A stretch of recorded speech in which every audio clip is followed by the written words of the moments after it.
Shakur done? What have he done in the sport? He hasn't done nothing. No, the young one is looking more better than him. Who that? The Keyshawn. There were many people who believe you're the most talented fighter ever, period. So whatever you say to this question, I think is important. I apologize, but No apologize about. There's no way he get demolished. Floyd Mayweather and Gervonta Davis react critically to the sparring footage and focus on what they believe are clear flaws in Shakur's game. They point out that his defense looks loose, his reaction seems slower than expected, and he is leaving openings that should not exist at his level. From their perspective, those mistakes are the kind that get exposed quickly, and Keyshawn's knockout highlights problems Shakur cannot afford to ignore. I ain't get hit today, so I ain't tripping. If they can't hit me, they can't win, so 3 different sparring partners was frustrated because they couldn't hit me, so thank God, all God be the glory. When I was talking for that hook? I didn't. I heard you when I landed it. I heard when I landed it. I told you. Because I told Ron, man. Good. No complaints. I said Saturday, it was Saturday. So, I'm gonna stop Jermaine, right? You know that, right? I don't know what he gonna do. He's gonna run. Some say he gonna run, some say he gonna press me. How he gonna run? I'm good, bro. Boxing at a good pace, controlling the pace. Thanks, G. They looking for an excuse. That's what you're saying, coach? They looking for an excuse. Well, shit, they better start making them. They better start making them. Let's go, Rail. They better start making them. They looking for an excuse already, champ. Like a world champ. He amazing. He from Cali. He amazing. He back. Gervonta Davis also delivers a blunt reality check on Shakur Stevenson's style ahead of the matchup. He believes Teofimo Lopez presents a nightmare stylistic challenge and makes it clear this is not an easy fight for Stevenson. From his perspective, Shakur does not carry real power, has never shown true aggression, and the idea of him being a defensive mastermind is overblown. Tank says all Stevenson really does is go forward and backward, which, in his view, exposes a lack of genuine technique and leaves him vulnerable against someone like Teofimo. 6, 7 more fights and I'm naming names. One of the guys, obviously, you and Shakur got into it on Twitter. You was like, you wanted them 6 or 7. Yeah, he's definitely one of them. For sure? Yeah, he's definitely one of them. Do you think that's going to be your hardest fight? Hell no. Nah? Wow. Because he a good boxer, nigga. Like, that's when I look at y'all two as the best in the division. How? Show me something that he did spectacular. Show me something that he did outrageous. Show me. Right, his power not outrageous. Okay. What defense? You think he got defense? He just jumped back. You never see him slip no punch. You never see him slip no punch. Go look at it. You see him back up from a lot of people. Back up, move around. He don't got no technique. And his offense is the same thing. If go look at his fights. So you I feel probably like pinned him on game. Hold on, but you feel like it's easy work though. You like. Come on, bro. Gervonta Davis doubles down on his criticism of Shakur Stevenson, calling his offense almost non-existent and saying that even in sparring, Shakur showed very little threat. Tank explains that when he tagged him with 6-ounce gloves, Stevenson immediately backed off, which, in his view, exposed how limited his offense really is. He believes Shakur's reputation is massively overblown and that Teofimo Lopez will be able to take advantage of those flaws. Tank even dares Stevenson to run it back with Edwin de los Santos, insisting that if Shakur truly believes he's the best, he will never take that fight, because, according to Tank, he does not have the technical depth to survive at that level, and the danger only increases against someone like Teofimo. I touched him with 6-ounce, 16-ounce gloves on, and he ran. Imagine if I hit him with 8-ounce. The guy is here too. Who? What guy? The one that was there? No, the one that he sparred. Oh, I mean, the one that he fought. Oh, Edwin. Yeah, you seen him. Yeah, I seen Edwin. Yeah, I saw Edwin in here. Tell him rematch that guy. Now, if he beat him, then they go. We can get it on him. Okay. I guarantee he won't fight that guy again. Oh, Edwin. Yeah, I guarantee. Shakur Stevenson and Keyshawn Davis share an unusual bond inside boxing, staying closely connected even while moving through different weight classes and careers. They regularly sharpen each other in the gym, building their game side by side, with their training partnership becoming just as notable as their individual rise in the sport. Who your third? Who stopped him? Cool one. Who stopped him? Yeah, he good. Bet. That's my 3. Me? I know. Me, him, and him. Yeah, at 6. Okay. Get him Come on. Damn, you supposed to hear a game, right? Man, I'll bet some push. You not scoring shit. I don't like how it's gonna be up to him. Yo. You gonna stop pushing and do it. What's wrong with this nigga? He not doing shit. He not scoring. I'm not scoring. He might not score. That's how I know. He gonna lock your ass down. I already know how you play, little nigga. And then, cuz, you too little. I can do this shit with props. Are you guarding me? Yes, nigga. Okay. Yes. All you gonna do is do all this running. You gonna do all this running and try to shoot. Go watch Steph Curry. Go watch Steph, nigga. When I say you gonna do all that running and try to shoot. Their relationship has always been friendly, but working at that elite level inevitably brings flaws to the surface. The knockout underscored how far Keyshawn had come, showcasing a sharper, more intelligent fighter who now paired his power with real tactical awareness. Inside the gym, his steady progression had become obvious, with each sparring session revealing a more complete and dangerous version of Keyshawn than before. What has training with Shakur and Bud Crawford done for you in your career as a fighter? Yeah, man, started off with Shakur, like literally, like he kind of like, in terms of getting that real elite experience and sparring somebody so talented and so skillful, being blessed to be around somebody like that, you know what I'm saying? He really carried me throughout my amateur career. You know what I'm saying? He's professional. He already went to the Olympics, so he helping me with that. Then he's going pro. He's the top prospect. He's everything I'm am right now. So being alongside everything, like I'm saying, I'm going back to my little 3-round fights, amateurly, and I'm looking at these guys like, y'all little dudes, like, y'all ain't doing nothing I'm doing. I'm training with real professionals that already went to the Olympics and everything. Y'all can't fuck with me, you know what I'm saying? And that's how I transpired to be the top prospect, the Olympic hopeful and stuff like that. Cause like being around Shakur got me to meet, you know, Jay Prince and Terrence Crawford. Got me to meet the gold medalist back in 2016 at 141 pounds. You know what I'm saying? He got me around so much elite stuff that I took in. I made myself better. You feel what I'm saying? That it's outside of just me and him sparring. You know what I'm saying? Like, he really carried me throughout my amateur career for sure. And like, me meeting Terrence Crawford is really like another blessing that God is just keep blessing me, because I had somebody carry me through my amateur. Now I'm a top prospect professionally, all that. Now I got somebody else that's already a world champion.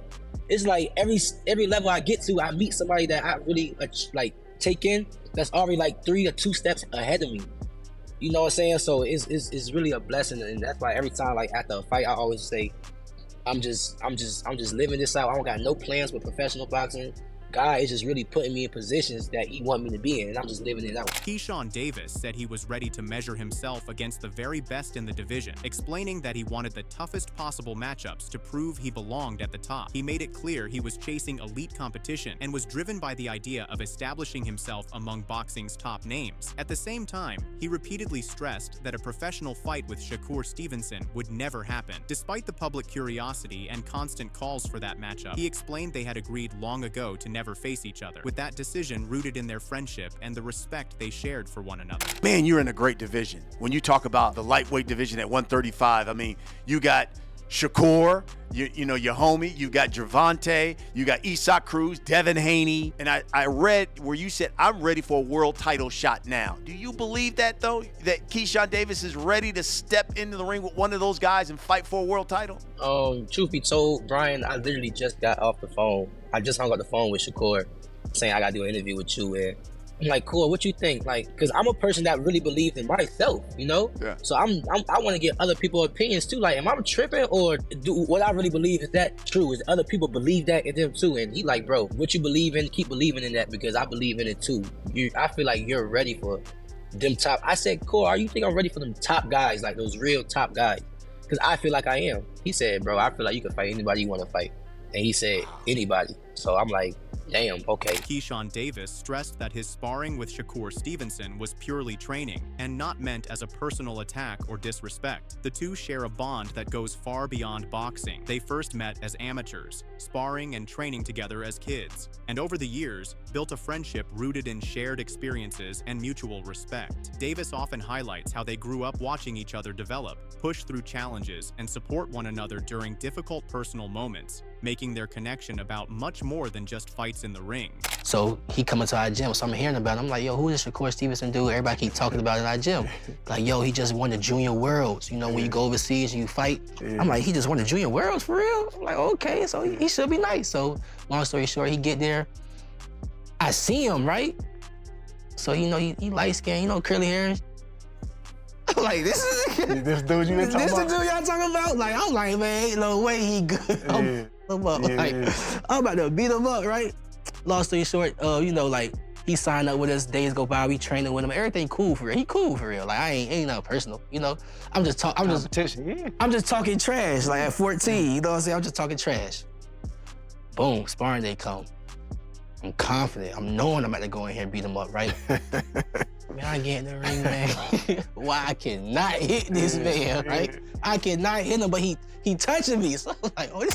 However, the knockout puts Shakur back under the microscope, and Gervonta Davis wastes no time piling on, questioning whether Shakur truly belongs among boxing's elite and suggesting his resume does not match the hype around his name. His reaction feels less like casual criticism and more like a release of long-standing frustration as their rivalry continues to simmer in the background, with every interview and social media exchange reinforcing the sense that this tension runs far deeper than normal competitive respect. Some of your 135 contemporaries have a lot to say these days. Shakur Stevenson, well, of course he's now 135 after all that stuff, and then Devin Haney. Right, so why people even talk like he the best at, he didn't even fight at 135 yet. Right. He didn't even have power at 126, 126, 30 or none of that. He is good. Okay. How can you, all that's just okay. How can you stop people that can actually hit? No matter all that boxing, you gonna get hit.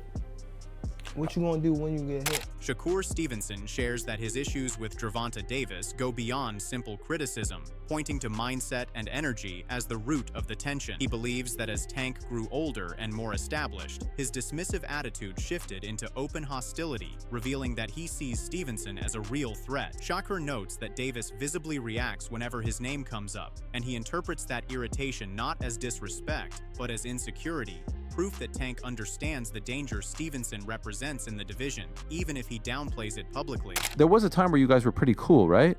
Yeah, for sure. What changed? Competition. As you get older,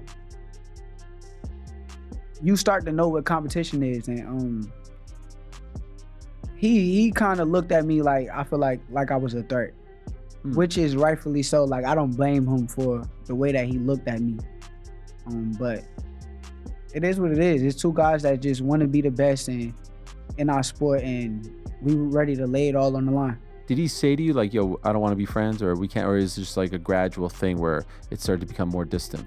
Now you just know energy. You know energy. Once you feel the energy that's coming at you, you understand like, okay, I get it. When do you think that started to change? I think as he kind of matured and got older. Once you get older and mature, his energy kind of let it be known. Like, Shakur Stevenson believes Gervonta Davis recognizes that he would pose a serious challenge in the ring.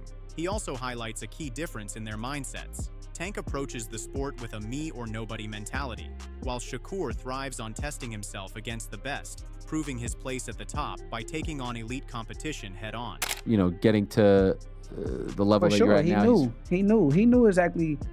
Deep down inside, he could sit here and say, I'm not this, I'm not a good fighter, I'm not that, but deep down inside, he knows that I'm the truth. Right. So with him knowing that, he knows that I'm the biggest threat around where he's at. Do you see he gets very upset when people ask him about you? Yeah, I think that's insecurity though. I think he's insecure. Because he knows that you give him trouble? Like, what's he insecure about in your opinion? With top level guys like him, cause like I'm kind of different. I look at things like competition, but like his mentality is more so like it's either me or it's nobody. It's not a 1A, 1B, or you don't have nobody equal to you. So I understand his mentality, But I like to prove that I'm the best, so we kind of just move in different ways. On the other hand, Shakur Stevenson trains with relentless intensity as he prepares for his showdown with Teofimo Lopez. Every day in camp, he pushes both his body and mind, fine-tuning his movement, timing, and technique to handle Lopez's power and aggression. He spars with elite partners, including Terence Crawford, and adds strength work to increase punch power. Stevenson's focus and commitment show a fighter determined to rise to the biggest challenge of his career. This move, boom. Okay. This straight, boom, straight shot. Like right here, boom, there you go. But you gotta make sure you step. Bam. That's when the motherfucker trying to run out. When the motherfucker trying to run, mop, there you go. Straight. Jab. Jab. Shakur Stevenson reflected on his time training with Terence Crawford, saying he thoroughly enjoyed the experience and picked up valuable lessons from the boxing legend. What is that like? I mean, fighting Terence Crawford, sparring Terence Crawford. You know, this guy's a beast. He can do anything, and you never know what to expect when you go in the ring with Bud. Have you ever got the best of him in sparring? I don't speak on that. I mean, like I have good days. He had good days, and honestly, I appreciate him for pushing me to the level that I am at now. Teofimo Lopez has made it clear that defending his titles against Shakur Stevenson is about more than just another fight. As the reigning WBO and Ring Junior welterweight champion, Lopez sees this bout as protecting everything he's built through years of hard work, sacrifice, and perseverance. He views Stevenson not just as a challenger, but as a real threat capable of taking his crown, which drives Lopez to train and compete with maximum intensity. For him, the championship represents every tough camp, every setback, and every moment of effort on the path to the top, making this fight as personal as it is competitive. Really adamant about fighting each other next, and I can't wait for us to really lace it up. And I see him across the ring, and really when that bell rings, lights out for him. What's it like seeing him now kind of face to face? When you look at him, what do you see? Because obviously you're not locked in just yet, and the closer it gets to a fight, obviously things turn a little bit. But when you do look at Shakur, what do you think of him? I think, I don't think too much of it. You know, I think that he believes in himself. That's one thing. But I'm here to destroy his dreams and all that he wants to do and become. You can't take this from me. I worked very hard for it. I've bled for this, you know, and I'm not taking nothing from him, but I just believe that what's gonna happen next is for destiny in the boxing ring to decide. Teofimo Lopez is focused on capitalizing on Shakur Stevenson's weaknesses and making a statement in the ring. While he acknowledges Stevenson's reputation as a top southpaw, Lopez isn't fazed. He's faced southpaws before and has a plan designed to catch Stevenson off guard. With his father by his side, who dismisses Shakur's hype and points to past moments where he was dropped, Lopez enters the fight confident that he can repeat history and showcase his skill and precision on fight night. Not to look over it, but a lot of people look at southpaws they're very difficult, but I grew up with southpaws since a kid. Kind of understand the rhythms of it. Don't get me wrong, he could be slick, but there's something I do to southpaws that just work in my favor. Shakur different though. It's all right. Shakur's a special fighter. But you got dropped, man. What you talking about? You got dropped. Yes, Dad. Even his little daughter said. Hold on, get a pops a mic, man. Dad, like we need that fight. Get a pops a mic, man. No, don't stay quiet, pops. Don't stay quiet. Now I understand why you still. Don't stay quiet. No, yeah. Still like nah. Freaking 4 seconds, man. This is a special fight because of who we both of y'all are, but Shakur is a special fighter. You gotta acknowledge that. Teofimo Lopez is training under his father and is ready to enter the ring full of confidence, ready to bring his full power against Shakur Stevenson. His father insists Lopez will crack Stevenson's defense, noting that his fight with William Zepeda didn't reveal his true skill. Zepeda could have been finished easily if Lopez hadn't held back. Together, they're plotting to expose Shakur decisively, and they aren't holding anything back. That's what we fighting. There you go. Yeah. So he does agree that he's special. But he does get hit. But I mean, he got hit. Gonna crack him at least. He's gonna hit him. He got hit a couple times against Zepeda, but he put himself in a position. Normally, he doesn't get hit like that. That boy would have been down. Damn.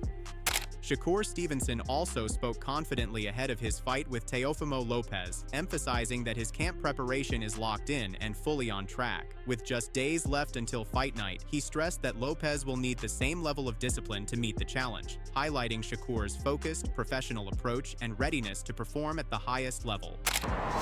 Boy, ready? 3 more weeks. We locked in. Rounds in the bank. Khalil, what up, gang? Y'all already know. I promise you I'm ready. T.O. better be working. Cause I promise you I put in so much work this camp. Let's do it. What's your take on all this? Drop a comment below and let us know. Do you think Shakur Stevenson is underrated, overrated, or right where he belongs in the rankings?